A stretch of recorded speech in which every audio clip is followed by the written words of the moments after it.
Queridos, a paz do Senhor, estamos de volta para mais um vídeo no canal, mais um vídeo das lições da CPAD de 2023, segundo trimestre, e agora nós estamos na lição número 9. Nós vamos estar falando acerca do tema que diz uma família nada perfeita, bem? É um tema polêmico, vai tratar acerca da família do rei Davi. A gente vai estar lendo ali o texto áureo que está lá no livro de Gálatas, capítulo 6, o verso 7, que diz o seguinte: não erreis, Deus não se deixa escarnecer, porque tudo o que o homem semear, isso também ceifará. A verdade prática está dizendo o seguinte: tudo o que os membros da família plantarem, colherão. Essa é uma lei universal de Deus que pode ser constatada na própria natureza. Bem, a gente vai ver, e a família de Davi, ela teve problemas ali no decorrer da sua história, e a gente vai entender o porquê, o que a Bíblia fala, quais são os sintomas, os sinais que a Bíblia nos dá acerca destes problemas. A gente vai partir logo então para a leitura bíblica em sala, que está no texto de 2 Samuel, capítulo 3, no verso 2 a 5, e o verso 5 do 13 ao 15, e depois o 12 do 10 ao 13, a parte A. E a Davi nasceram-lhe filhos em Hebrom. Foi o seu primogênito Amnon, de Ainoã, a Gisraelita, e seu segundo Quileabe, de Abigail, mulher de Nabal, o carmelita, e o terceiro Absalão, filho de Maaca, filho de Talmai, rei de Gessur, e o quarto Adonias, filho de Agagite, e o quinto Cefatias, filho de Abital, e o sexto Itreão, de Eglar, também mulher de Davi. Estes nasceram a Davi em Hebrom. 2 Samuel capítulo 5. E tomou Davi mais concubinas e mulheres de Jerusalém, depois que vieram de Hebrom, e nasceram a Davi mais filhos e filhas. E estes são os nomes dos que lhe nasceram em Jerusalém: Samuá, e Zobabe, e Natã, e Salomão, e Ibar, e Elisua, e Neguef, e Jafia, e Elisama, e Eliada, e Elifelete. 2 Samuel capítulo 12. Agora, pois, não se apartará a espada jamais da tua casa, porquanto me desprezastes e tomastes a mulher de Urias, o heteu, para que te sejas por mulher. Assim diz o Senhor: eis que suscitarei da tua mesma casa o mal sobre ti, e tomarei tuas mulheres perante os teus olhos, e as darei a teu próximo, o qual se deitará com as tuas mulheres perante este sol. Porque tu o fizestes em oculto, mas eu farei este negócio perante todo o Israel e perante o sol. Então disse Davi a Natã: pequei contra o Senhor. Perceba que o versículo 12 aqui de 2 Samuel capítulo 12, ele é o texto-chave deste problema que o Davi arrumou naquele caso de Betseba.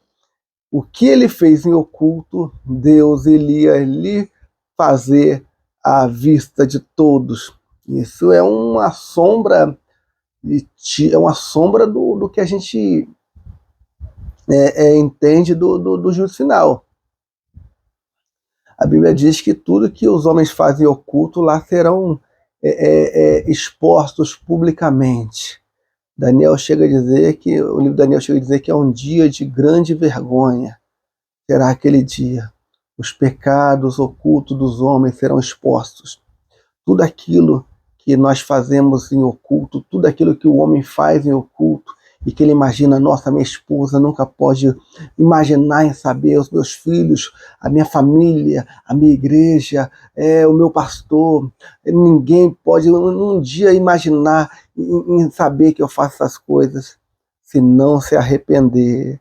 A Bíblia, o texto, como fala aqui na verdade prática, Deus não se deixa escarnecer, se não se arrepender, se não abandonar, se não largar aquilo que o homem plantar, com certeza isso ele fará.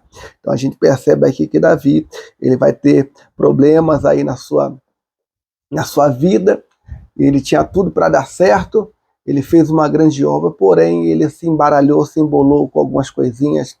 E a gente percebe que, fazendo um paralelo da vida de Davi com a vida de homens e mulheres que estão aí na frente de obra, a gente percebe que é o mesmo problema.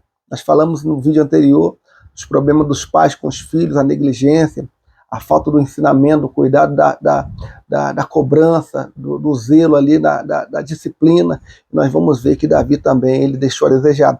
Bom, na introdução vai dizer que a despeito de ter sido um grande rei e líder em Israel, Davi não foi o mesmo como pai. Isso ficou notabilizado e a gente vai perceber agora que muitos desses pecados de Davi foi pelo simples fato dele ter um zelo pela obra e ele vai realizar uma grande obra. Porém, ele vai fazer com que o seu afastamento, a sua frieza como pai, a sua falta de atitude, a sua falta de responsabilidade, a tua falta de autoridade, vai fazer com que coisas gravíssimas acontecessem dentro da sua casa. Só que a gente precisa entender, com base nesse texto de Samuel, 2 Samuel capítulo 12, que o que está acontecendo aqui é uma punição. Nós temos, numa sequência de palavras de maldição, nós temos a palavra que a gente conhece como maldição punitiva. Nós temos objeto de maldição, palavra de maldição, maldição verbal, maldição mental, maldição proferida, maldição voluntária, maldição involuntária. Nós temos a maldição que nós conhecemos como a maldição punitiva. Que maldição é essa, irmão Júnior? Essa maldição ela está inserida lá no livro de Números, de Êxodo, capítulo 20, o versículo 5, que vai dizer o seguinte,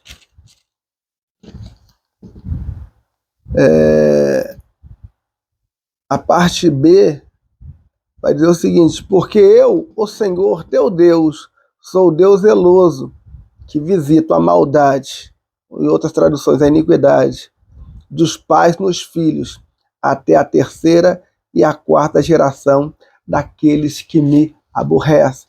Então a gente vai perceber que Deus está punindo a casa de Davi pelo ato de Davi. Uma das maiores calamidades que aconteceram na vida de Davi foi o fato dos seus filhos, a maioria deles, ou muitos deles, perderem a vida. A sua filha, a única que é registrada nos anais bíblicos, a Tamar, ela foi violada ainda na sua virgindade, foi estuprada, ela foi abandonada. Os seus filhos primogênitos ali, Aminon, depois o Absalão, mortos, Salomão matando Adonias, tudo isso culminou para uma tragédia que o Davi ainda... certo que o Davi não viu a morte de Adonias, mas o Davi, como eu falei na lição passada, o Davi nunca havia repreendido, nunca havia questionado o Adonias, a ponto do Adonias dizer: eu reinarei. Há uma negligência também do Davi de não concretizar ali a sua consagração ao filho Salomão.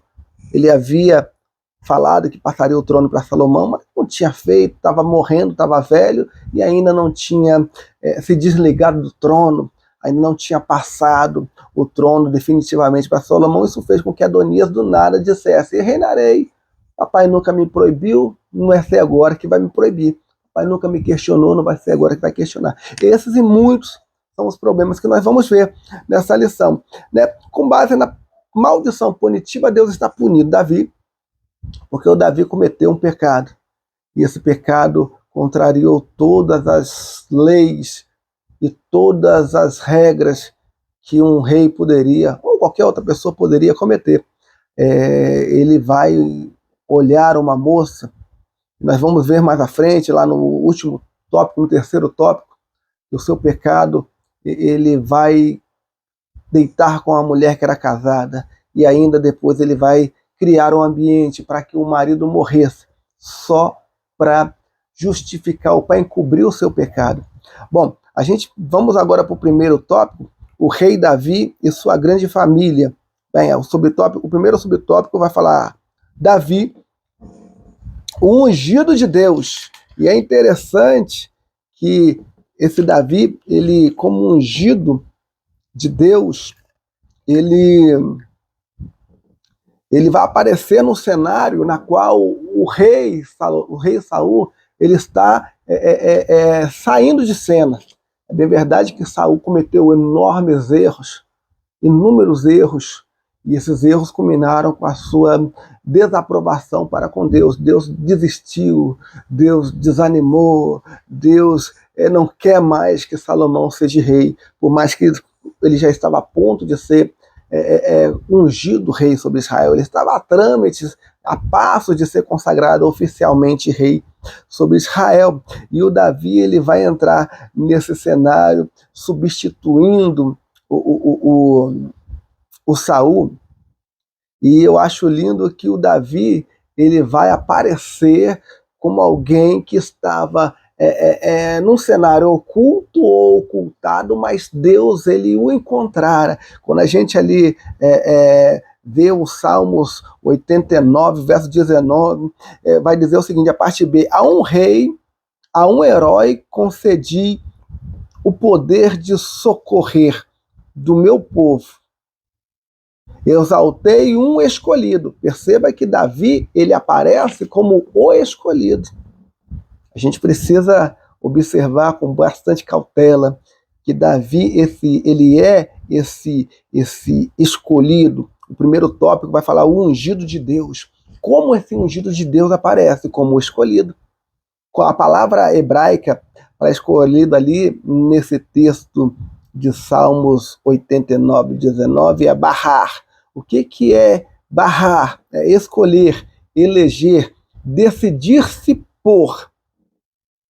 Então Davi ele foi escolhido por Deus, ele foi elegido num período em que o rei de Israel cometia erros.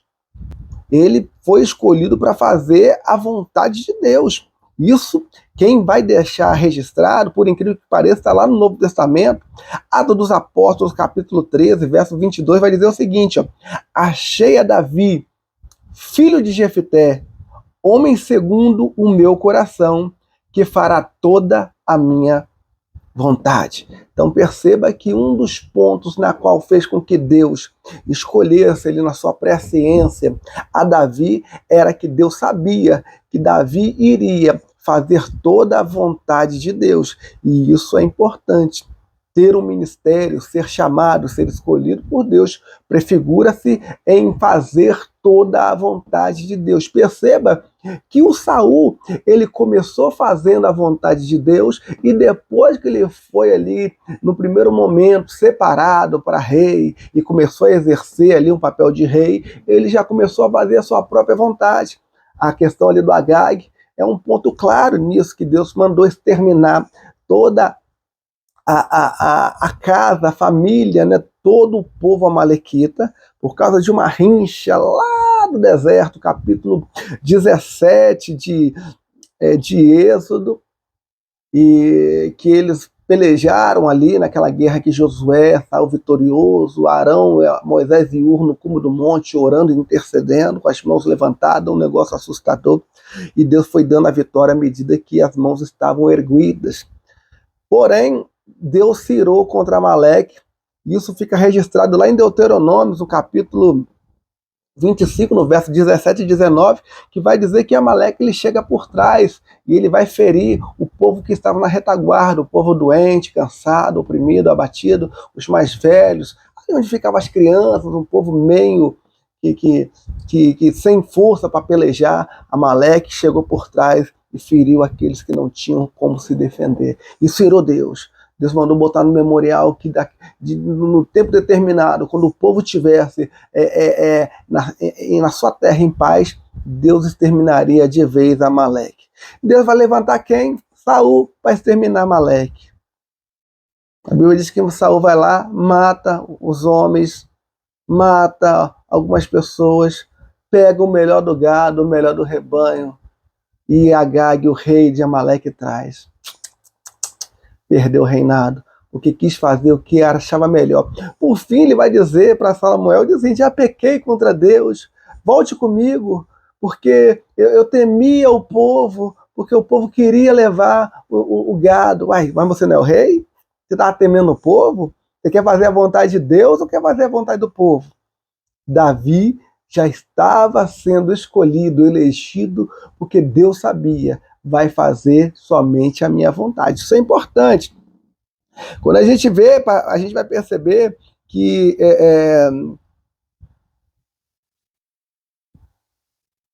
o Salmo 78 também vai nos dar informações. Eu quero ler aqui com os irmãos, Salmo 78.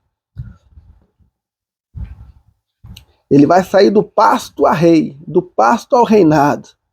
E é interessante que Davi ele tem uma história, ele tem um cenário, ele tem um pano de fundo. Ele não caiu de paraquedas, ele não foi ali por acaso. Deus já tinha criado situações para que ele viesse a ter experiências para que ele pudesse assumir o reino. 78, versos 70 a 72. Também elegeu a Davi, seu servo, e o tirou dos apriscos das ovelhas, e o tirou do cuidado das que se achavam prenhes, para apacentar a Jacó, seu povo, e a Israel, sua herança. Assim os apacentou segundo a integridade do teu coração, e os guiou pela perícia de suas mãos. Perceba que Deus está dizendo que ele tirou o Davi de trás dos rebanhos, das ovelhas, no cuidado de todos os seus animais. E Davi ele era cuidadoso. Davi ele era um homem que ele tinha um cuidado extremo pelas suas ovelhas. Nós vamos ver naquela passagem que ele está conversando com Saul, a forma na qual ele cuidava em tirar uma ovelha da boca do leão, do urso. Então isso mexeu com Deus. O zelo de Davi com poucas ovelhas fez com que Deus o elegesse para ser rei sobre todo o Israel. É engraçado que quando a gente vai no capítulo de 2 Samuel, capítulo 7, o verso 8, vai dizer assim: agora, pois, assim dirás a meu servo Davi, assim diz o Senhor dos Exércitos, tomei-te da malhada de trás das ovelhas, para que fosse príncipe sobre o meu povo. Perceba que Davi foi tirado de trás da malhada. Eu quero abrir um parênteses aqui, porque, infelizmente, a gente percebe, até mesmo por falta de pesquisa, não sei, porque muito pregador eu vejo pregando esse texto e pregando errado. Estou falando de pregadores grandes, pregadores famosos, e dizem que o Davi foi tirado de trás da malhada, e essa malhada aqui era um animal, né? Uma ovelha malhada, uma ovelha que não servia para oferta, não servia para ser sacrificada, uma ovelha que era rejeitada, e que o Jessé tinha botado o Davi para cuidar de ovelhas que eram doentes, e muito pregadorzão pregou isso, e a meninada saiu reproduzindo. Eu conheço gente que prega aí esses textos, só que não é isso que o original diz. Por incrível que pareça, a palavra malhada no hebraico é navê. E naven significa morada, habitação, morada de pastores ou rebanho. Pastos, morada de rebanho, morada de pastores, prado, habitação. Então, o que é malhada? Era uma habitação de pastores, ou um local onde os pastores criavam ali uma cabana para que eles pudessem ficar próximo ao rebanho. Era uma casa ali, um casebre que eles confeccionavam ali no deserto, onde eles fossem pernoitar nas suas viagens ali, guiando o rebanho para os pastos verdejantes, ele pudesse ali estar próximo do cuidado ali, da proteção dos animais. Tem muita gente pregando que a malhada aqui seria um animal específico, e não é. A palavra malhada, nesse caso aqui, não tem nada a ver com a ovelha malhada. É bom a gente entender. E Deus tirou ele dessas cabanas, dessas casas de pastores, para colocar ele no reinado. Bom, então a gente vai ver que Davi, ele já estava o quê? Ele já era acostumado com perigo. Eu falei anteriormente, 1 Samuel 17:34, ele vai responder a Saul e vai dizer assim, ó, teu servo apacentava as ovelhas de seu pai, quando veio um leão ou um urso e tomou um cordeiro do rebanho, ele saí após ele e o feri e o livrei, o cordeiro da sua boca. Levantando-se ele contra mim, agarrei-o pela barba e o feri e o matei. Então Davi, ele tinha ele já estava acostumado, ele já estava treinado. Lembra quando eu falei no vídeo anterior sobre o treinar? O Davi foi treinado por Deus ali, matando o leão, matando o urso, livrando o cordeirinho da boca do leão, da boca do urso. E quando ele livrava o cordeiro, quando o leão partia para cima dele, ele pegava pela juba, matava o leão, matava o urso. Davi, ele tinha características de alguém que estava preparado para ser rei. Davi, ele estava determinado para vencer Golias. No verso 36, ele vai dizer o seguinte, o teu servo matou tanto o leão como o urso. Este incircunciso filisteu será como um deles. Olha, quem está falando é o menino. Falou, ó, da forma que eu matei o leão, da forma que eu matei o urso, esse filisteu incircunciso será mais um. Que eu vou matar, deixa comigo, esquenta a cabeça não. E ó, porquanto afrontou o exército do Deus vivo. Dizem mais Davi, o Senhor me livrou das garras do leão e das garras do urso, e me livrará das mãos desse filisteu. Perceba que Davi em nenhum momento esquece de dar honra, de dar glória a Deus. Não, Deus me livrou, o Senhor me livrou das garras. Eu matei, mas quem me livrou foi Deus. Eu matei o leão, mas quem me livrou foi Deus. Eu matei o urso, mas quem me livrou foi Deus. E assim como Deus me livrou, ele também há de me livrar das garras, das mãos desse gigante filisteu. Bom, então a gente vai agora para o subtópico 2, vai falar o seguinte, ó. Davi, o homem de Deus. O Espírito do Senhor apoderou-se poderosamente na vida de Davi. Não havia dúvida de que Deus o capacitara para desempenhar essa importante missão na monarquia de Israel, que era reunificar a nação. Bem, a gente precisa entender que a partir do momento que Deus escolhe, que Davi tem um processo de preparo, e o Samuel vai lá e unge ele, o Espírito do Senhor se apodera da vida de Davi. Interessante que o Espírito que estava sobre Saul sai de Saul, agora entra um espírito de tormento ali, ele vai ficar sendo atormentado e o Espírito do Senhor entra e toma posse, ele se apodera. Agora quem manda em Davi é o Espírito do Senhor, né?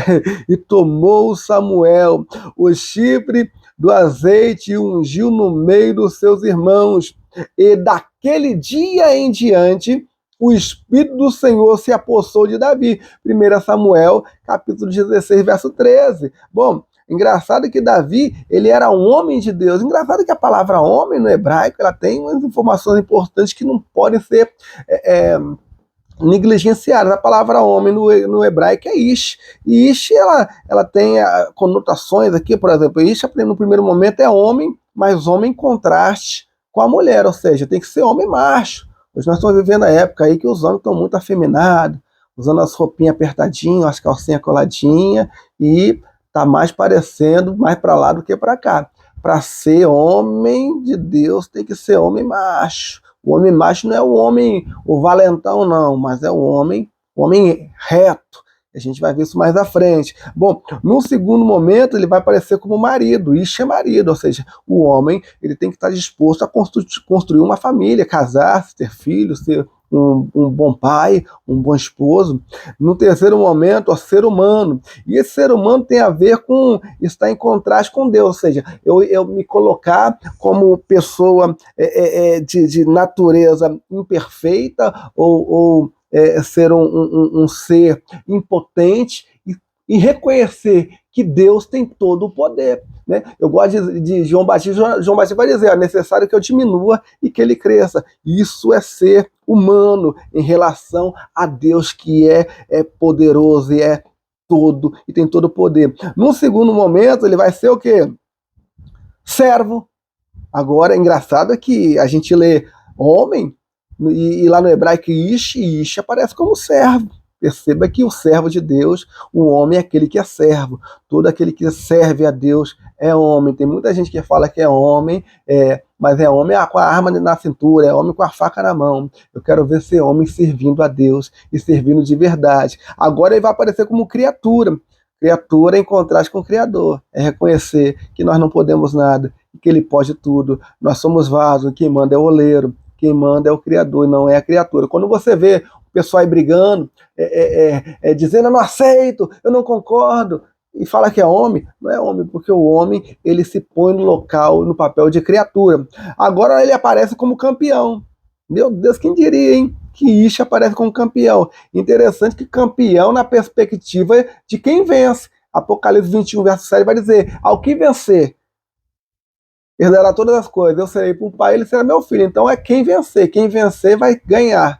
Então quem ganha é o campeão. Nesse caso aqui o campeão é quem está disposto a vencer. E para vencer tem que ir até o fim. Depois ele vai aparecer aqui, ó, homem grande. E esse homem grande aqui tem a ver com valores.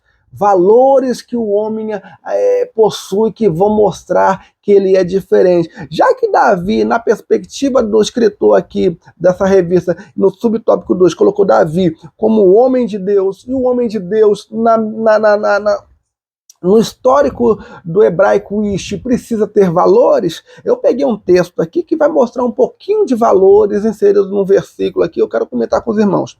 1 Samuel, capítulo 16, verso 18, vai dizer o seguinte, ó, como era Davi reconhecido perante ali a comunidade em que ele habitava, mesmo antes ali dele ser ungido, o pessoal já tinha uma visão de Davi, Davi tinha um testemunho, Davi tinha, né, um retrospecto, Davi tinha um trabalhar, e as pessoas já haviam ali observado Davi, mas depois que a unção bate nele, que o Espírito Santo se apodera dele, agora parece que o Espírito Santo começa a mostrar Davi agora numa outra perspectiva. É por isso que é importante, antes de fazer uma grande obra, buscar uma grande unção. Tem muita gente buscando alcançar ministérios, títulos, e esquece de buscar uma grande unção. Sem uma grande unção, a gente não vai conseguir fazer muita coisa. Davi, após ser recebido a unção, recebeu óleo na cabeça, o Espírito do Senhor se apodera dele, agora o seu testemunho vai fazer com que ele seja levado para locais onde ele precisava estar. Versículo 18. Então respondeu um dos moços e disse, conheço um filho de Jessé, o belemita, que sabe tocar e é forte e valente, homem de guerra, sucedido em palavras, de boa aparência, e o Senhor é com ele. Perceba que o testemunho do servo de Saul é acima de tudo, e o Senhor é com ele. Aí a pergunta que eu quero fazer, uma pergunta que não quer calar, será que o Senhor é conosco? Será que as pessoas que nos veem, será que as pessoas que nos falam de nós, as pessoas na qual comentam a nosso respeito, podem dizer, o Senhor é com ele? É homem de Deus, é mulher de Deus, o Senhor é com ela, Deus é na vida dele, Deus é na vida dela. Para ser homem de Deus, para ser mulher de Deus, tem que ter testemunho. Davi era homem de Deus, ele tinha unção, ele tinha o Espírito sobre ele, mas ele tinha um bom testemunho. Nós vamos ver lá na frente que o testemunho de que Davi tinha, até gente que não prestava dava bom testemunho de Davi. Eu acho interessante que o testemunho do rei, do reino mais inimigo de Israel nessa época, era favorável a Davi. O rei Aquis vai dar um testemunho que me assustou. O testemunho de Aquis, rei dos filisteus, sobre Davi. O testemunho do inimigo, hein? Será que o nosso inimigo, ou a pessoa que não gosta da gente, pode falar: eu não gosto dele, mas é homem de Deus. Eu não gosto de crente, mas ela é mulher de Deus. Mas ele é homem de Deus. Olha o que o Aquis vai dizer. O texto está lá em 1 Samuel 29, verso 6. Então Aquis chamou a Davi e disse-lhe: vive o Senhor, que tu és reto. E está dizendo, está dando glória a Deus. O rei Aquis, rei dos filisteus, que tem o Deus principal ali dos filisteus, Dagon, está dizendo: vive o Senhor, que tu és reto. Tu é, no caso do Davi, está falando, tu, Davi, é reto. Tem mais? Tem, e que a tua entrada e a tua saída comigo no arraial é boa, aos meus olhos, porque nenhum mal em ti achei, desde o dia em que a mim vieste até o dia de hoje. Então perceba que quem está dando testemunho aqui é o rei Aquis, é o rei dos filisteus. Está falando acerca de Davi. Ficou só por isso? Ficou não. O versículo 9, ele vai falar um negócio aqui que é de arrancar o cabelo. Versículo 9. Respondeu, porém, Aquis e disse a Davi: bem eu sei, e que, na verdade, aos meus olhos, ou seja, aos olhos de Aquis, olha o que Aquis vai dizer, que é a perspectiva, que é a visão dele, do rei dos filisteus, como ele vê o Davi. E disse: bem sei, e que na verdade aos meus olhos és bom como um anjo de Deus. Então nós vemos aqui que ele está falando: tu é bom igual um anjo de Deus. Meu Deus! Ser homem de Deus dá trabalho, hein? Dá testemunho por de perto, dá testemunho por de longe, dá testemunho para quem gosta de ti e dá testemunho para quem não gosta, pro inimigo. Teu vizinho que não gosta de você, lá no teu serviço, pode não gostar, mas tem que falar: é homem de Deus, é mulher de Deus. Porque se falar não presta, é caloteiro, é caluniador, é fofoqueiro, esquece, não é homem de Deus, não é mulher de Deus. O Davi, ele tinha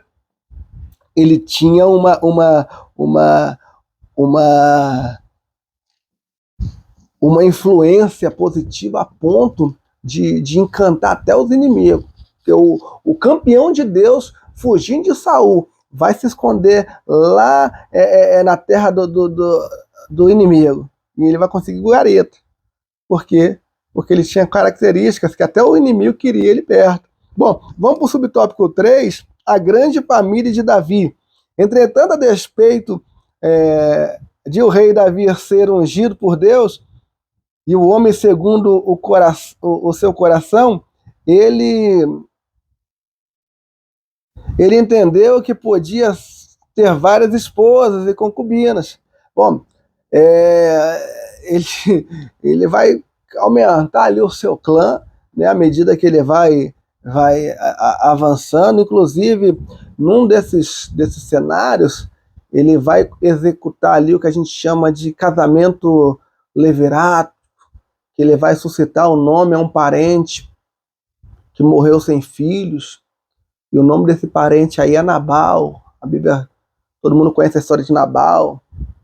Nabal era um homem mau, um homem rude, tinha uma esposa maravilhosa, Abigail. E a Bíblia vai dizer que Davi, ele pastoreou, nos dias que ele estava fugindo de Saul, ele ficou ali perto do rebanho de Nabal. Ele acabou que ele ajudou ali, cuidando, né, dos ladrões e protegendo. E quando Davi pede ajuda a Nabal, Nabal ele não quer ajudar. E é interessante que Nabal ele era parente de Davi. Ele era da mesma casa, da mesma, né, da mesma linha da linhagem de Davi ali, de Caleb, né, das sucessões ali. Interessante que quando o Nabal ele vai morrer, o Davi toma a Abigail por esposa e as pessoas não entendem por que Davi tomou a Abigail por esposa. Para que a gente possa entender um pouquinho sobre isso, eu quero abrir esse parênteses para falar sobre esse assunto. É importante a gente entender que talvez você já deve estar se perguntando, mas vem cá, Júnior, o Nabal ele era carmelita, tá? Tudo bem, você matou a charada. Então, mas Carmelo tá ligado a Elias lá no Monte Carmelo, né? Elias e os profetas de Baal. Não, aí você já tá, né? Faltou aquela aulinha de geografia bíblica, porque você precisa entender que existiam dois Carmelos. Existia um Carmelo na parte norte ali, na parte central ali, né, de Samaria, ali mais para o lado do Mar Mediterrâneo, e havia um Carmelo lá ao sul, né, na região de Judá, aonde procedia esse Nabal. O texto que vai defender essa tese está lá no livro de Josué, capítulo 15, o verso 55. Vamos lá para ler? Capítulo 15, verso 55 de Josué, vai falar logo depois das conquistas de Caleb, vai falar da divisão da terra que foi dada ali à tribo de Judá. Então vamos lá, Josué, capítulo 15. Chegamos no capítulo 15, vai falar aqui, ó, a porção de Judá. Quando a gente vai no versículo 55, vai dizer o seguinte, ó, Maom, Carmelo, Zif e Jutá. Então havia um Carmelo no norte e um Carmelo dentro do território de Judá. Esse Carmelo e Maom são justamente aonde ali, você vê que havia um homem de Maom, o texto vai dizer, havia um homem de Maom que possuía os seus rebanhos no Carmelo. O nome dele era Nabal. Tá aqui, ó, Maom e Carmelo, possessões de Judá. Matou a charada. Então a gente já sabe que o carmelita Nabal não tinha filhos, ele morre, e a lei do levirato dizia, prescrevia a lei de Moisés, se um homem morresse sem filhos, o parente próximo iria e tomava a esposa do falecido e geraria filhos para o defunto. Ah, não, você está dizendo isso, irmão Gino? Bom, o texto áureo vai dizer no capítulo 2, capítulo 3, segundo Samuel, vai dizer o seguinte, ó, e o segundo, Quiliabe de Abigail. Entretanto, Quiliabe não foi o primogênito de Abigail.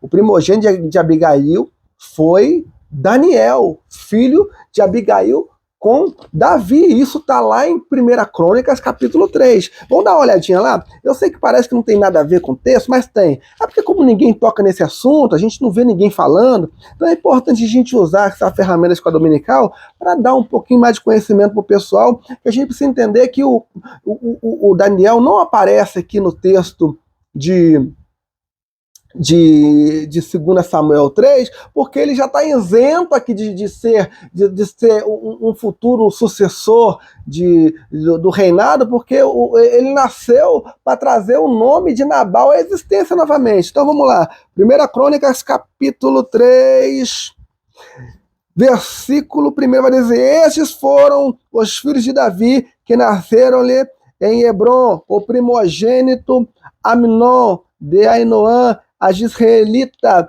o segundo Daniel de Abigail. Perceba que em 1 Crônicas ele vai fazer questão de botar Daniel como primogênito de Abigail. No livro de 2 Samuel capítulo 3, verso 3, eles vão colocar o Quiliabe como o primeiro aqui de Abigail, porém não. O primeiro de Abigail foi Daniel, está lá registrado nas Crônicas dos Reis, capítulo 3, verso 3, e isso vai, né, mostrar que o Daniel ele nasceu e ele teve que ser colocado ali para ser restituído. As posses de Nabal foram dadas a ele. Tanto ali o nome de Nabal foi ressuscitado novamente, ou seja, voltou ali para que não houvesse nenhum nome perdido em Israel. Isso era uma das etimologias, né, pela qual foi criada essa lei, e por isso não tinha motivo do Daniel estar na listagem de quem poderia ser um sucessor do Davi como rei. Bom, nós vamos agora para o subtópico 3, a grande família de Davi, e nisso que a gente percebe aqui que o Davi ele teve muitos filhos, muitas esposas, cerca de 20 filhos, né? Só que ele não deu conta de cuidar, né, de guardar. Ele estava tão preocupado com as guerras, ele estava tão preocupado com o seu ministério, de concluir ali, né, o reinado, de assumir, de fazer as suas alianças, que ele muitas vezes colocava a sua família até em risco, deixava a desejar. E o capítulo 30 de 1 Samuel vai nos mostrar que nessas suas fugas de Saul, e ele ali no território do inimigo, ali dos filisteus, a Bíblia vai dizer que Davi ele iria marchar com Aquis, porém ele não é permitido por causa dos seus capitães. Então, quando ele volta para casa, ele percebe que Ziclag foi sitiada, foi queimada, e os amalequitas agora tinham tomado todos os despojos, destruído, tacaram fogo na cidade, e eles haviam levado as mulheres, os filhos, as servas, tudo cativo, e os filhos de Davi, as esposas de Davi também foram levados. Está lá no capítulo 30, no verso 6, vai dizer, o versículo 5 vai dizer o seguinte, ó: também as duas mulheres de Davi foram levadas cativas, Ainoã, a Jezreelita, e Abigail, a mulher de Nabal, o Carmelita.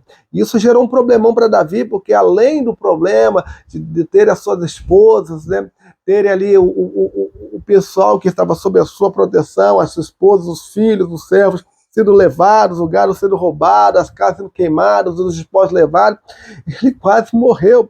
E o versículo 6 vai dizer o seguinte, ó: e Davi muito se angustiou porque o povo falava em apedrejá-lo, porque a alma de todo o povo estava em amargura, cada um por causa dos seus filhos e das suas esposas. Todavia, Davi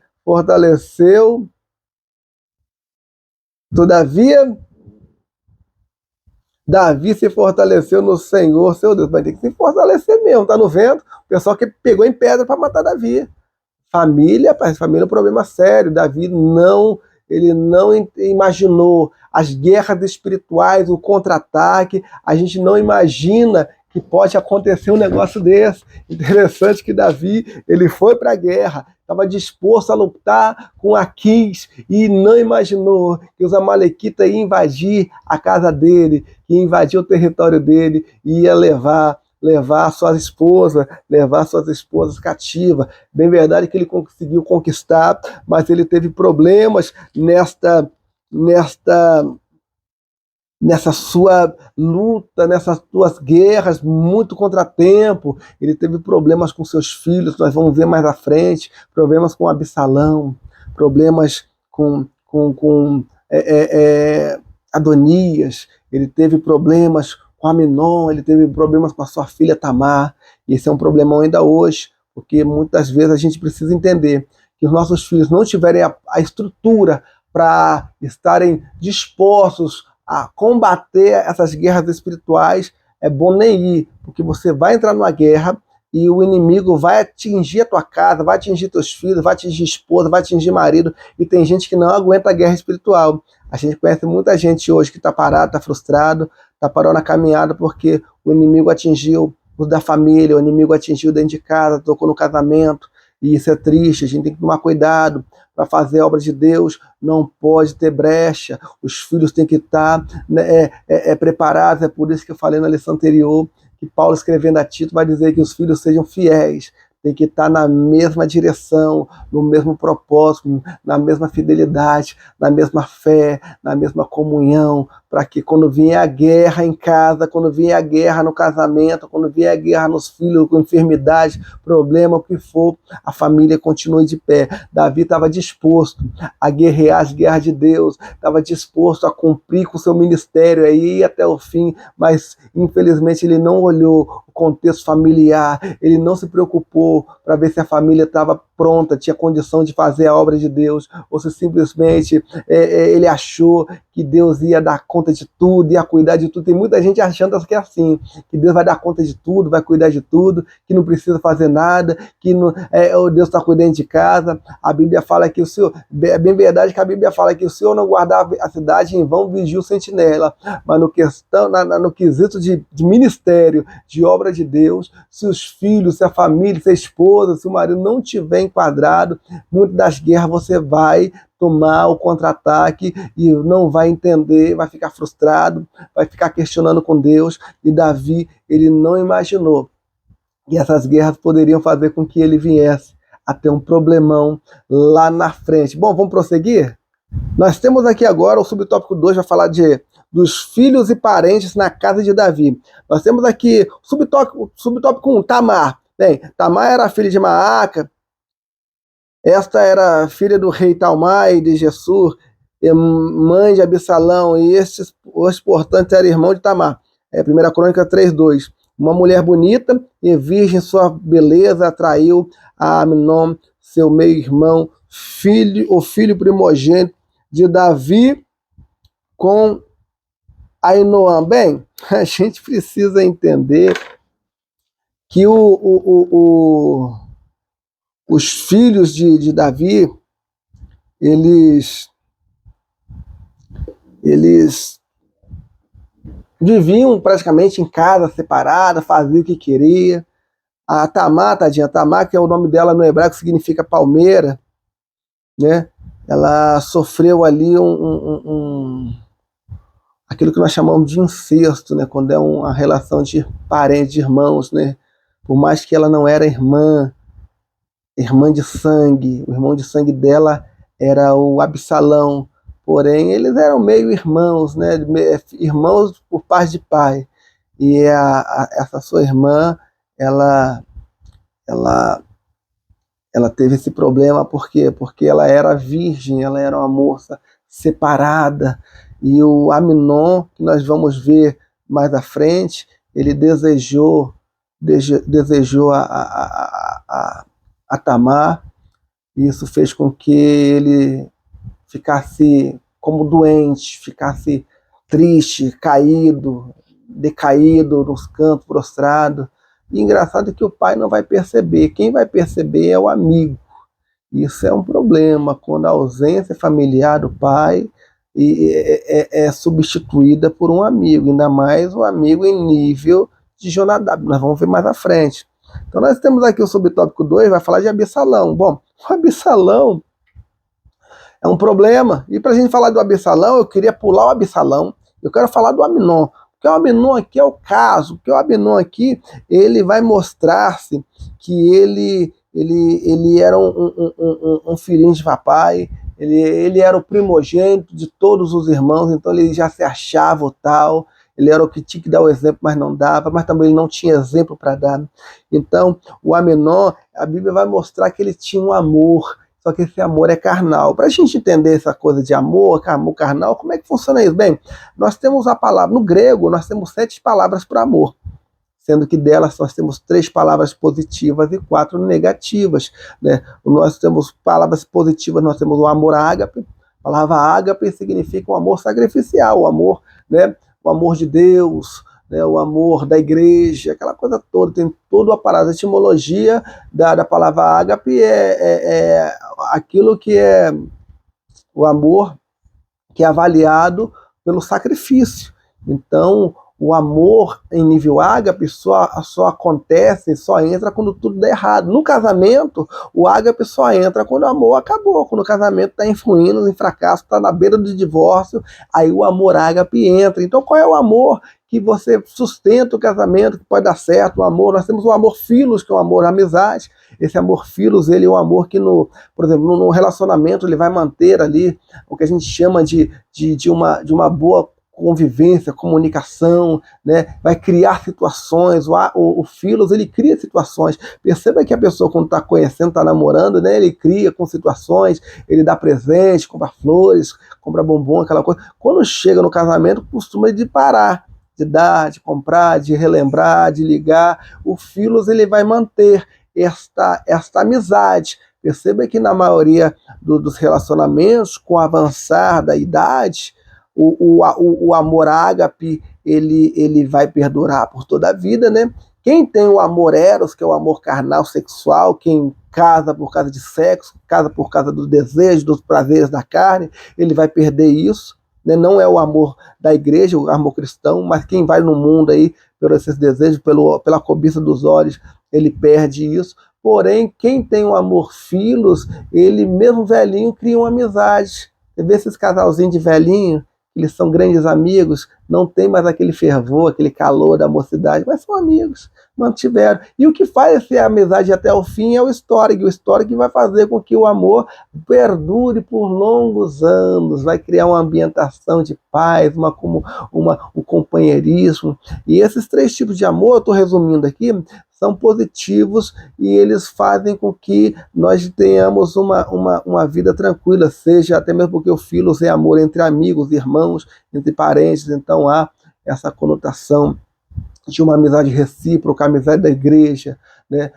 O cuidado para com o irmão, né? E isso é interessante. Porém, na lista dos 7 tipos de amor, nós temos 4 tipos que não prestam. Quais são esses 4 tipos, irmãos? Nós temos o amor eros, que é o amor carnal, o amor platônico, é o amor do Absalão. Porque o amor eros é o amor que ama enquanto não tem. Ele ama porque não tem, porque depois que ele tem, que ele possui, ele não quer mais, ele quer a outra. Ele pula para outra. Já vê esse pessoal que namora com uma, daqui a pouco, quando consegue, namora com outra, né? Aí ele quer aquela ali que ninguém conseguiu, ele consegue namorar com ela, depois ele larga. Pula. Esse rapazinho tem amor eros. Ah, mas é filho do pastor. Tem amor eros. Esse sentimento dele é maligno, é satânico, porque ele só fica com quem ele não consegue ter. Depois que ele possui, ele não quer mais. O amor platônico, o amor mundano, esse tipo de amor eros. E nós vamos ver que o Absalão, ele vai ter esse tipo de amor. Ele vai desejar a Tamar. Porque Tamar, primeiro, ela era virgem, ela era separada.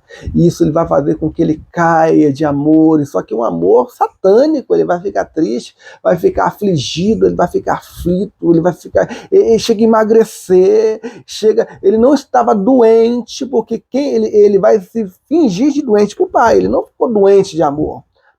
Ele vai fingir estar doente, mas ele ficou abatido, ele chegou a ficar contrito, afligido, ele vai emagrecer, ele vai ficar com a aparência de quem está doente. Nós temos um segundo amor na lista dos amores satânicos, que é o amor ludos. O amor ludos é um amor que daí vem iludir. Interessante que o Amnon, ele também tem esse amor, porque ele vai iludir Tamar, ele vai enganar ela, ele vai fingir que estava doente, vai enganar o pai, vai falar para o pai permitir que a Tamar vai lá levar comida para ele, depois ele vai brincar com ela, né? Ele vai mandar os servos saírem do quarto, ela não prestou atenção. Como assim sai todo mundo do quarto?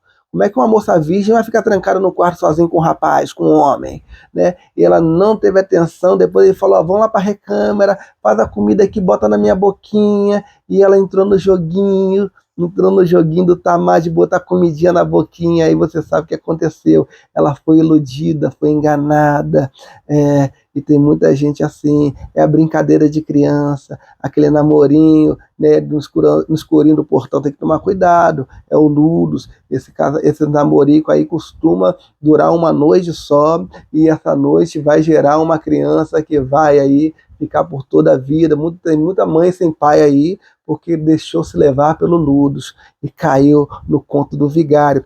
Nós temos um terceiro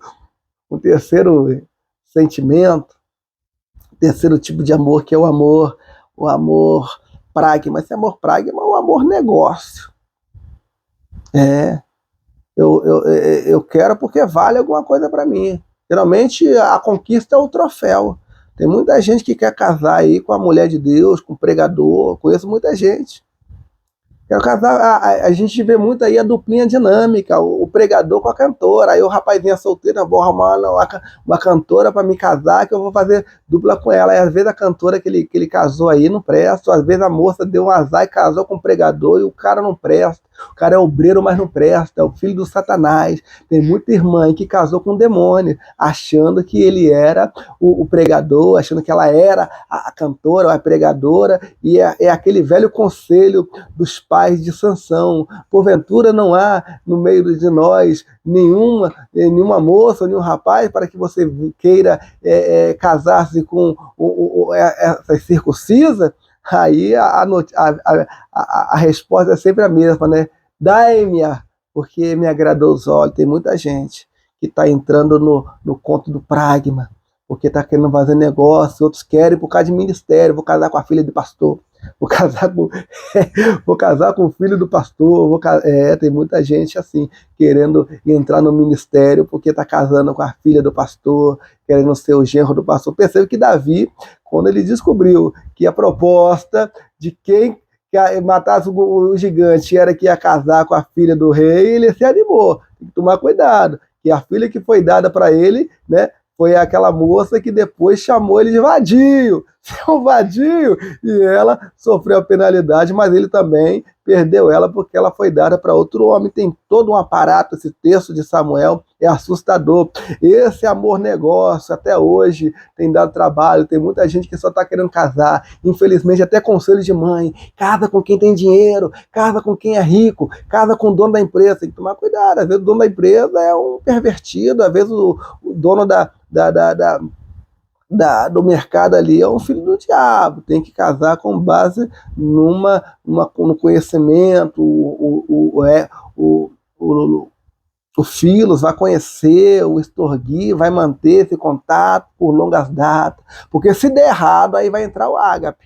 Tudo crê, tudo suporta, tudo padece, tudo perdoa. Tem muita gente que não está entendendo, tem que perdoar agora aguenta, agora vai roer o osso. Casou com quem não prestava, casou por causa do Eros, casou por causa do Ludus, casou por causa do Pragma, agora vai ter que orar a Deus para gerar o ágape. Acabou nada, tem o amor mania. Meu Deus, mania vem de maníaco.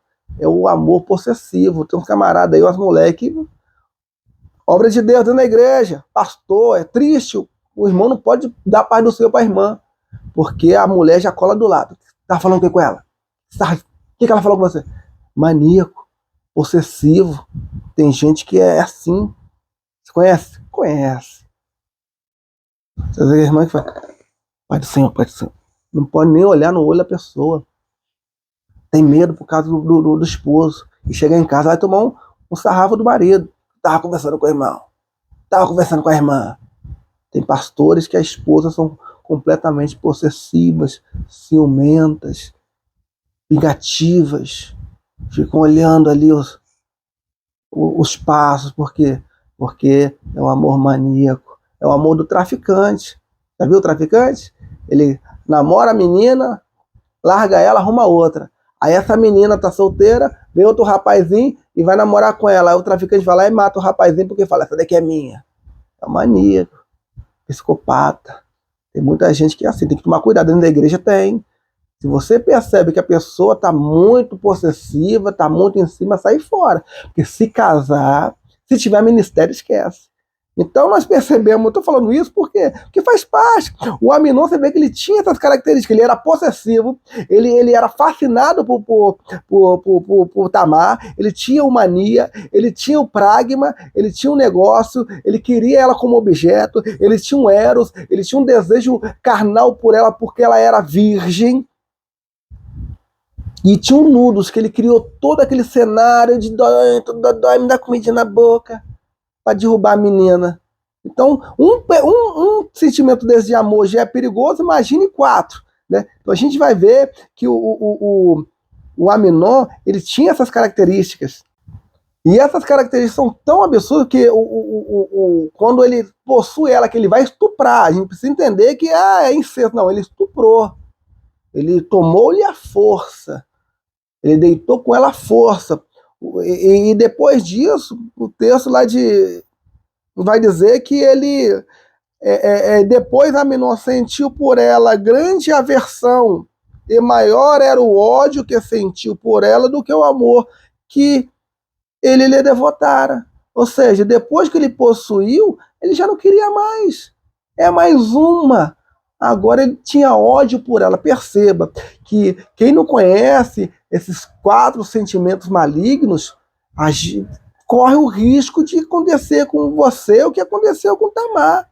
Ele ficou ali cortejando, ficou ali rodeando, ficou ali dando mimo, pediu para comidinha na boca, doentinho de amor, porque ela era virgem, queria possuí-la, porque ela era filha do rei, e depois que possuiu, aquele sentimento todo que ele demonstrava por ela se transformou em ódio, em repulsa.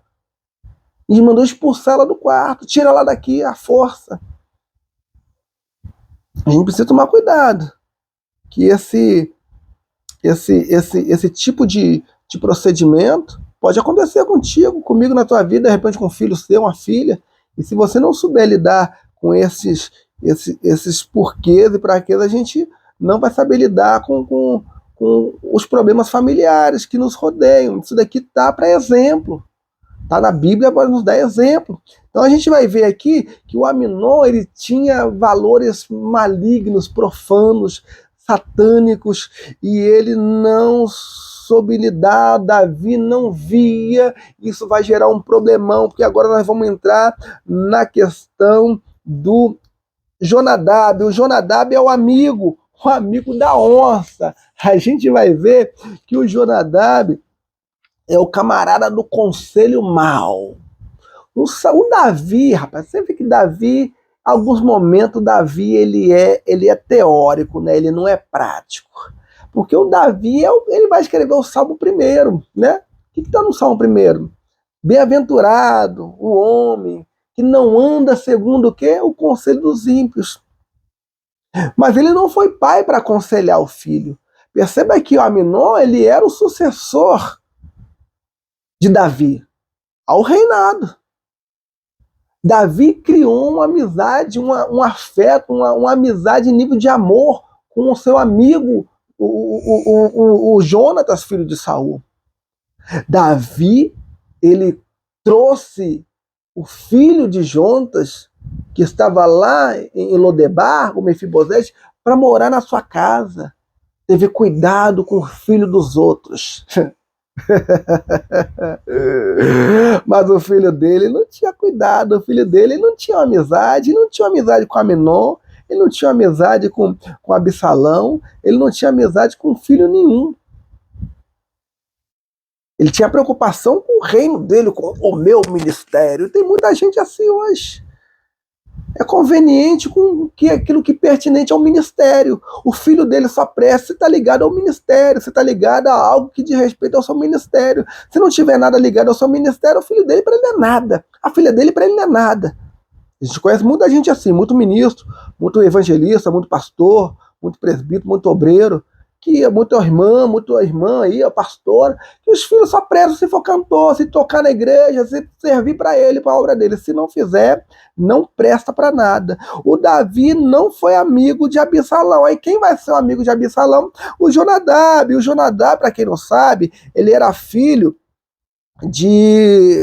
do seu irmão, né?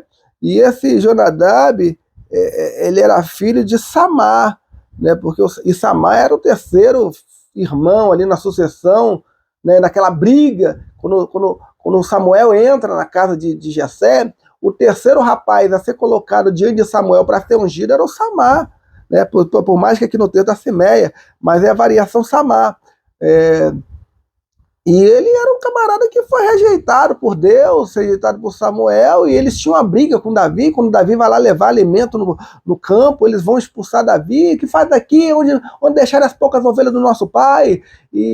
Então tinha um problemão. Davi tinha um problema familiar, os irmãos dele não respeitavam, os irmãos dele foram rejeitados por Deus para que Davi fosse ungido perante eles, né? Eles eram homens de guerra, eles tinham todos os quesitos para ser o futuro rei, mas Davi vai escolher um pastorzinho de ovelha. Então, isso tudo culminou com que, acredito eu, que os parentes de Davi não tivessem uma boa vista sobre o Davi, sobre o reinado de Davi. Para piorar, esse filho desse camarada, que também não prestava, era amigo do seu filho mais velho, que seria o sucessor do trono.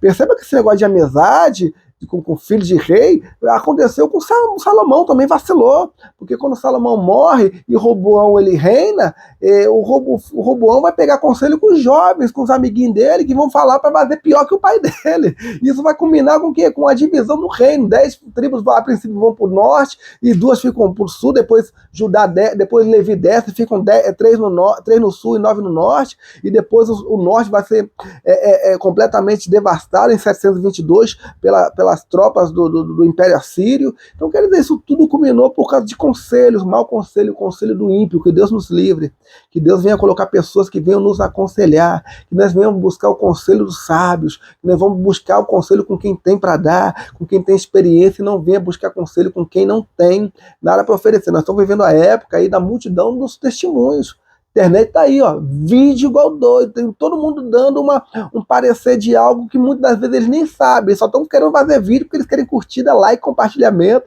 e quer ganhar em dólar. Aqui não, a gente quer falar a verdade, até mesmo porque não desejar ser muitos mestres, porque cairá sobre vós, mas duro juízo. Então aqui o like, o compartilhamento, a curtida, o sininho não vai me tirar do caldeirão, não. Então eu tenho que falar a verdade aqui. Então aqui nós prezamos a verdade. O Jonadab, ele vai dar conselhos maus, ele vai citar, ele vai falar tudo que o Salomão, o Aminon tinha que fazer para enganar o pai, para enganar a irmã, para cair com a irmã, para derrubar a irmã, e ele fez. Ele deu um mau testemunho, ele deu um mau exemplo. É interessante que nós vamos ver que o Jonadab, ele era tão canalha, ele era tão mau amigo, que ele sabia que o Absalão queria matar o seu irmão, mas ficou caladinho. Nós vamos ver aqui mais na frente que quando a gente vai aqui falar do Absalão, e aí eu quero dar um pausa aqui no Jonadab para entrar no Absalão, porque o Absalão, como irmão de Tamar, e ele viu que o pai não tomou atitude, né?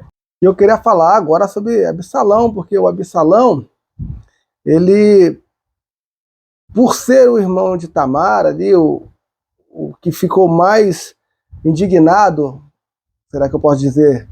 Porque o pai, ele até ficou irado quando o Aminon, ele estupra a sua filha, mas ele não faz nada. E a gente vai ver que também que não daria para fazer. Ele não teria coragem de fazer algo contra o seu filho que poderia, de repente, culminar até na morte do seu filho. Haviam leis em Israel que puniam com morte se alguma virgem fosse estuprada. Nós temos a lei dos crimes cometidos para com uma mulher. Lá em Deuteronômio 22, verso 13 em diante, vai falar dos crimes cometidos para com a mulher. Quando a gente chega aqui no Deuteronômio, no versículo 28, vai dizer o seguinte: ó, quando um homem achar uma moça virgem que não for desposada e a pegar nela e se deitar com ela, e forem apanhados, então o homem que se deitou com ela dará ao pai da moça 50 ciclos de prata, e porquanto a humilhou, lhe será por mulher, não a poderá despedir em todos os seus dias. E quando fala acerca de pegar uma mulher no campo, se algum homem no campo achar uma moça desposada e o homem a forçar e a se deitar com ela, então morrerá só o homem que se deitou com ela. Então a gente percebe que tem algumas leis acerca desse tipo de acontecimento, esse tipo de crime em Israel, que poderia culminar até na morte do agressor, do estuprador, né? No caso aqui do Aminon, ele tinha no mínimo que pagar o dote. Ele tinha que pagar o dote. Esse dote estava estimado lá no livro de Êxodo 22, 16, vai dizer o seguinte, acerca desse mesmo assunto. Êxodo 22:16, vai dizer o seguinte: se alguém enganar alguma virgem que não for desposada e se deitar com ela, certamente a adotará e a tomará por sua mulher. Se seu pai inteiramente recusar, dar-lhe, pagará ele em dinheiro conforme ao dote das virgens. Então havia essa questão de pagar o dote caso a moça fosse virgem, mesmo se ele se deitasse com ela e ela perdesse a sua virgindade, o rapaz, o homem tinha que pagar o dote. Então, no mínimo, o Amnon tinha que assumir a Tamar por esposa, coisa que não aconteceu. Pelo contrário, ele a expulsou, a escorraçou do seu quarto, a ponto dela se sentir humilhada, ultrajada pelo seu irmão. Isso vai fazer com que o Absalão crie no seu coração um sentimento de vingança. Ele não falou nem sim nem não. O texto vai dizer que Absalão, ele não falou nem mal nem bem, porque ele odiava Amnon por ter forçado a Tamar, sua irmã. Então, isso é o perigo quando a pessoa fica calada, ela fica muda, ela não fala nem bem nem mal da situação. Isso demonstra que ele poderia estar articulando algum plano de vingança. E foi o que aconteceu. Ele esperou durante 2 anos. E a Bíblia vai dizer que ele, na época da tosa ali, dos animais, ele vai chamar os irmãos, vai chamar o pai para uma grande confraternização que acontecia. E o pai não vai querer ir, porque Davi ele nunca foi muito chegado de estar nessas festas de familiares. E parece que o Absalão sabia disso. O Absalão conhecia o pai que tinha. Ele, sabendo que o pai não iria, que o pai nunca ia, ele chamou o pai, convidou, e o pai falou que não, aí ele insistiu, ele falou, já que você não vai, deixa o Amnon ir comigo. Aí o pai consentiu, esquecendo do que havia acontecido. E nesse encontro, nessa festa, o Absalão ele vai dar ordem aos seus moços a, numa hora específica, assassinar Amnon. Isso acontece. E é interessante que chega a notícia na casa de Davi que os seus filhos, todos os seus filhos tinham sido mortos por Absalão. Porém, o Jonadab ele vai dar uma informação que me chamou muita atenção, porque vai mostrar que o Jonadab ele sabia das intenções de Absalão para com Amnon, porém ele em nenhum momento ele alertou o seu amigo que ele correria risco de morte. Jonadab é o famoso amigo da onça, é o famoso aquele que instiga para ver o circo pegar fogo. Tem que tomar cuidado com esse tipo de amizade. O texto que prova isso está lá em... O texto está lá em 2 Samuel, capítulo 13, o verso 32. Vai mostrar que Jonadab ele sabia das intenções de Absalão em matar o Amnon, porém ele não falou, nem para o tio, nem para o primo, nem tentou em algum momento aplacar a ira do seu primo, nem em mudar o pensamento. Era um camarada maligno.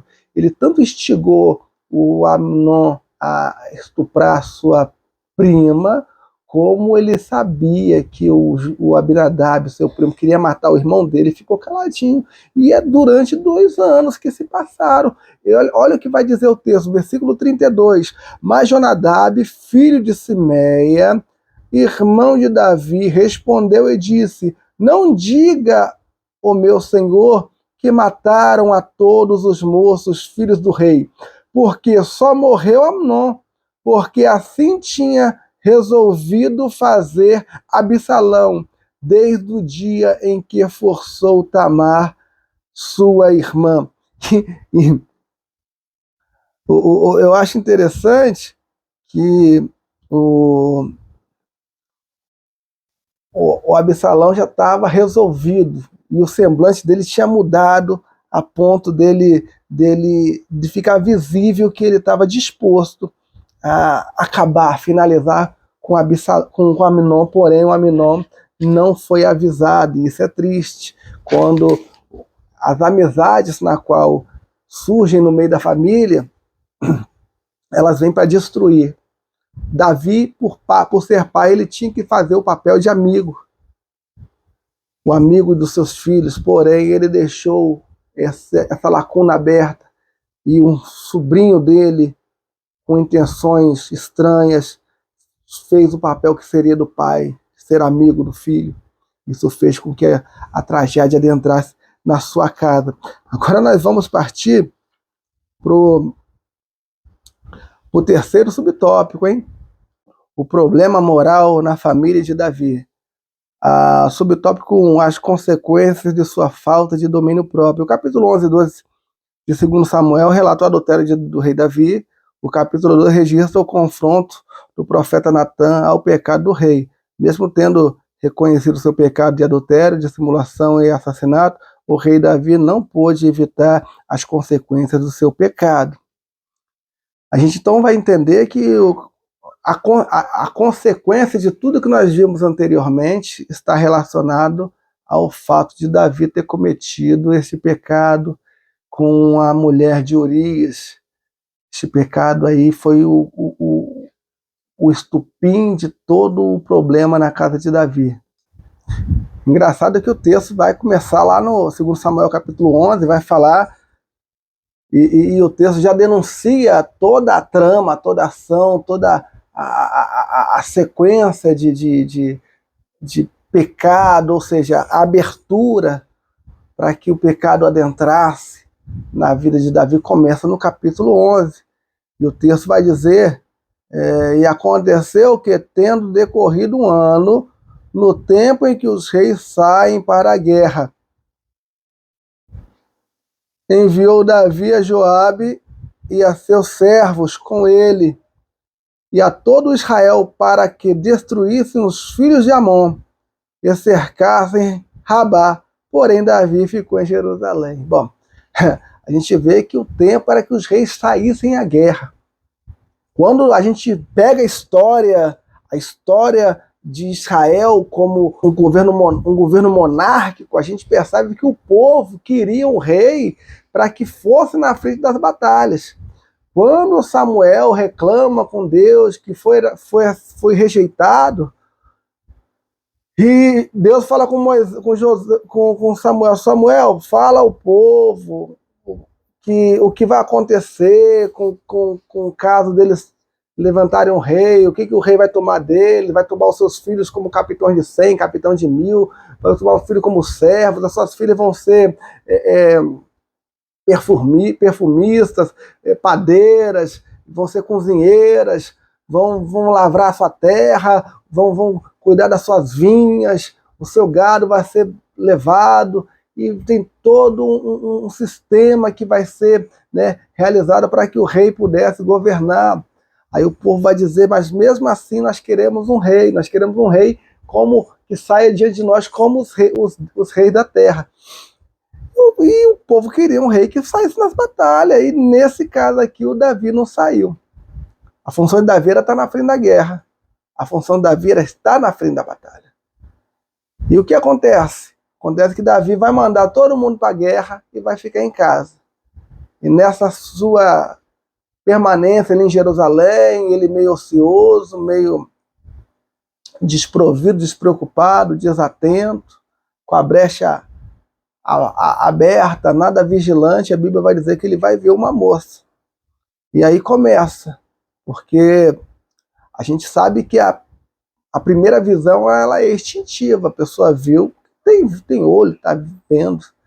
O segundo olhar já é um olhar, já configura-se como pecaminoso, porque o segundo olhar já demonstra que a pessoa olhou porque gostou, e costuma a nosso cérebro identificar e jogar para dentro tudo aquilo que ele acredita que a gente gosta. Então, quando a pessoa olha pela segunda vez, ele está criando no seu subconsciente uma informação de que aquilo é bom, para ele. Então a sua mente vai criar situações, principalmente se ela tiver uma mente pecaminosa, para que ele crie ali uma situação para que aquela coisa esteja sempre diante dos teus olhos. Tanto é verdade que nós temos alguns textos relacionados a isso, que falam acerca da vigilância dos olhos, e o Jó vai dizer no seu capítulo 31 do seu livro, verso 1, vai dizer o seguinte: fiz aliança com os meus olhos. Como, pois, os fixaria numa donzela?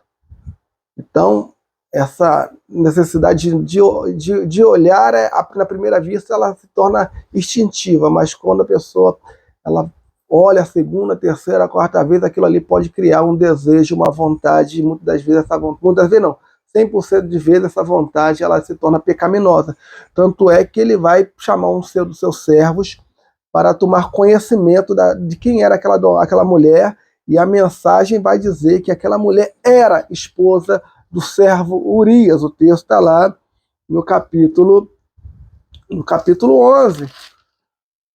Então, enviou Davi e perguntou por aquela mulher, e disseram: porventura não é Betseba, filha de Eliã e mulher de Urias o Heteu? Então já descobriu que a mulher tinha dono, tinha esposo. Já deu a discriminação do servo ali, do seu criado. Ele tinha tudo para fazer o quê? Para desistir do seu plano. Porém, mesmo sabendo que a moça que estava ali se banhando, e ali, nesse caso aí, não dá para tirar, né, a culpa dela também, mas ele sabia que o servo estava na guerra e ele manda chamá-la. E ela atende o chamado do seu rei, e a Bíblia vai dizer que eles ali se deitam e ela vai engravidar e vai gerar um filho. Esse pecado ele vai culminar, e o pecado se torna uma bola de neve, a ponto do Davi. O Davi agora ele vai criar um sistema para matar o camarada. Primeiro ele vai querer fazer com que o rapaz volte da guerra e se deite com a sua esposa, porém ele era tão determinado em não se contaminar, estando com seus irmãos na guerra, que Davi, vendo que não tinha mais jeito, vai enviar ele para a guerra com uma carta, e nessa carta estava a sua sentença de morte. Ele era tão servo que ele não leu a carta. Ele enviou ao seu capitão, e o capitão colocou na frente da batalha, aonde estava mais inflamada a guerra, mesmo sabendo que na lei da guerra não era permitido, era impossível se aproximar dos muros, porque sabia-se os soldados que poderiam ser alcançados pelos flecheiros. Então não se aproximava-se dos muros sem uma estratégia, sem uma ordem direta. E Davi faz justamente o que aquele moço, o que a lei da guerra, o que ele jamais faria, ele manda o rapaz fazer, se colocar ali na frente da batalha. E a Bíblia diz que ele é alcançado ali na guerra e é morto. E ele vai assumir a Betseba, e parece que está tudo bem, que ninguém ficou sabendo, mas Deus estava sabendo, Deus estava vendo tudo. E no capítulo 12, nós vamos ver o profeta Natan entrando em cena. Natan vai chegar lá e vai contar uma parábola de um homem que tinha uma ovelhinha, um animalzinho, e outro que tinha várias. E essa parábola que Natan está contando para ele vai indigná-lo muito. Ele vai ficar nervoso e vai falar que esse homem é digno de morte. E Natan vai dizer: esse homem é você, rapaz. Aí ele vai dizer: mas então eu vou morrer. Vai morrer não, Deus já te perdoou. E é interessante que muita gente usa desse texto, que Deus perdoou a Davi, para dizer que a maioria dos seus pecados eles não têm consequências graves, que Deus perdoou a Davi o adultério. Só que a gente precisa entender que a lei do adultério ela era prescrevida, ela era da seguinte forma: se o homem ou a mulher fossem pegos no ato, esse mesmo pecado ele está aqui no livro que nós lemos anteriormente, de Deuteronômio, capítulo 22. Eu vou voltar a ler ele novamente, para que a gente entenda. Deuteronômio 22 vai dizer, Deuteronômio 22. Quando um homem for achado deitado com mulher casada com marido, então ambos morrerão, o homem que se deitou com a mulher, e a mulher, assim tirarás o mal de Israel. Então a regra era que Davi tinha que ser morto. Ele a Betseba apedrejado. Porém, se eles fossem pegos em flagrante, perceba que o servo dele sabia, o servo que disse quem era a mulher sabia, o que mandou chamar a Betseba para ir lá no palácio sabia. Então tinham testemunhas, mas não tinha ninguém que denunciasse. Quando a gente pega ali aquele texto lá de João 8, da mulher pecadora que levam até Jesus, e eles falam, a mulher foi pega no seu próprio ato, você vê que era uma trama para matar Jesus. Por quê? Porque tinha uma mulher que supostamente tinha sido pega em adultério, porém a lei dizia que tinha que morrer o homem e a mulher. E cadê o camarada? Uma vez que não tem a segunda parte, não tem o crime o crime prescreve. E a lei também dizia que a testemunho ocular é o primeiro a tacar pedra. É por isso que Jesus falou, aquele que não tem nenhum pecado, que atira a primeira pedra. Ou seja, cadê a testemunha ocular? Se a testemunha ocular não está aqui, quem é que comprova aqui que essa mulher foi pega em ato de adultério? E se foi pega, cadê o camarada que adulterou com ela? Porque tem que morrer os dois. Na porta da cidade, levado aos anciões, pedrada neles. Não levar até o templo para Jesus. Era uma cilada, mas Jesus, aquele menino que aos 12 anos conhecia das leis, passou pelo bar mitzvah, tinha conhecimento da lei, dificilmente ou nunca seria pego pelas artimanhas dos fariseus. A história de Davi aqui em 2 Samuel capítulo 22 é prova disso. Davi não morreu porque não foi pego em flagrante. Por mais que Deus estava vendo tudo, não tinha uma pessoa que pudesse denunciá-lo para que ele e a Betseba morressem.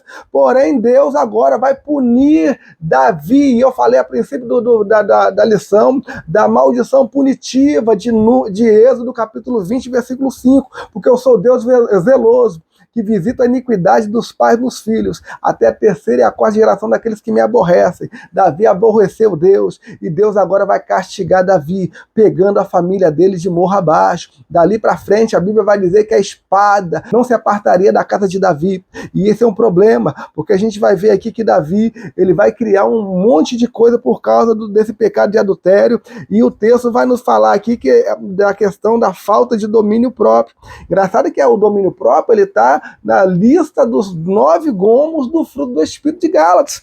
E a palavra grega ali para domínio próprio é egkrateia ou encratia no arcaico, e a etimologia tem uma conotação de vida na cruz.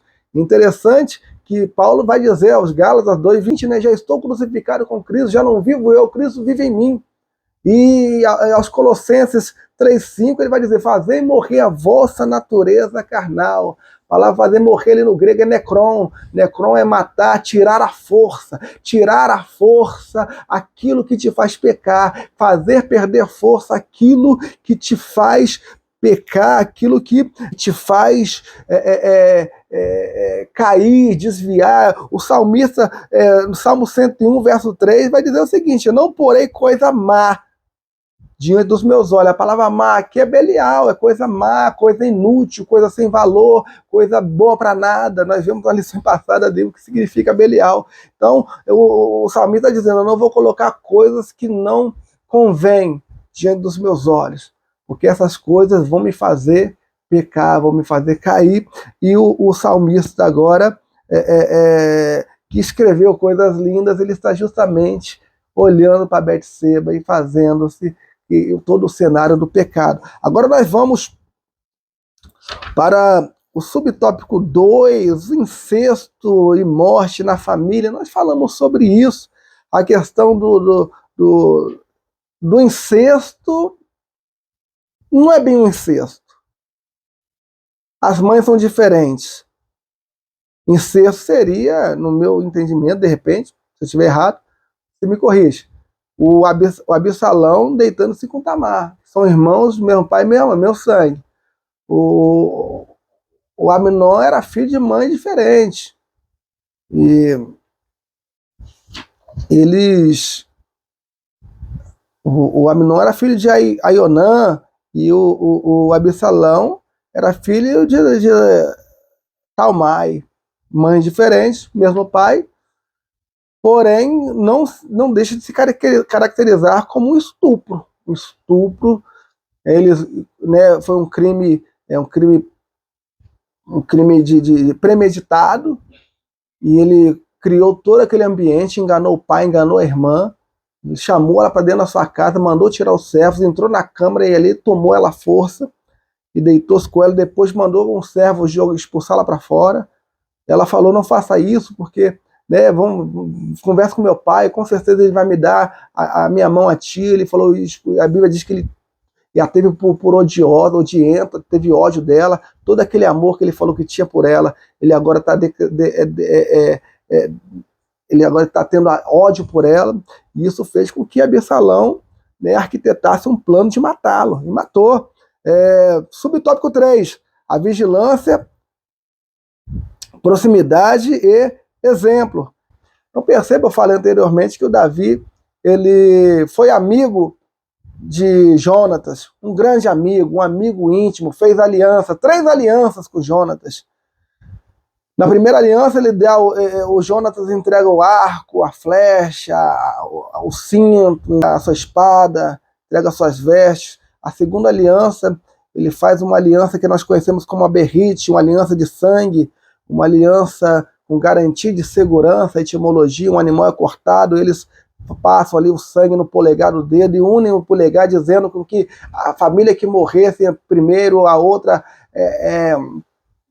tomaria conta dos seus parentes. E quando o Jonatas morre, ele vai lá e traz o filho dele para morar na sua casa, no palácio, para comer do seu pão, e todos nós conhecemos a história do filho de Jonatas. A terceira aliança, o Jonatas faz uma aliança com a casa do rei.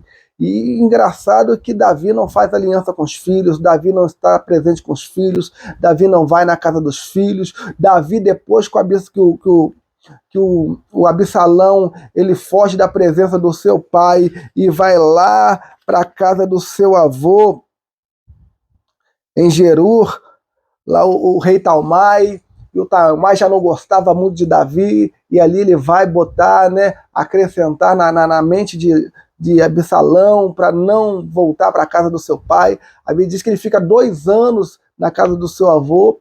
Aí o Joabe cria uma situação para que o Absalão volte para casa, porém ele volta e o Davi não tem contato com ele. Depois o Davi manda chamar o Absalão, depois que o seu luto tinha passado, porém ele fala asperamente com seu filho, não perdoa, não demonstra nenhum tipo de reconciliação, não demonstra nenhum tipo de afinidade, não se demonstra nenhum tipo de aproximação. Isso vai fazer com que o Absalão ele trame ali uma tomada do poder. Isso é outra história, mas isso tudo demonstra que Davi ele faltou muito com os filhos, não somente com Absalão, mas com o próprio Adonias, que eu falei na lição passada, que o Davi nunca o repreendeu, nunca falou com ele de uma forma que ele se sentisse, né, ameaçado, né, a correção que nós lemos lá em Hebreus capítulo 12, no verso 6, né? Porque qual o pai que não corrige seu filho? Né? Qual o filho que não é corrigido pelo seu pai? Então essas falhas de Davi fizeram com que ele tivesse, ainda o seu pecado em particular, fizeram com que culminasse esse problema que gerou ali o que nós conhecemos como a espada na casa de Davi, e que Deus possa nos livrar para que nós não venhamos a sermos contados como os pais negligentes que fazem uma grande obra, criam e levantam grandes ministérios, mas são fracassados na sua vida, né, familiar, com os filhos.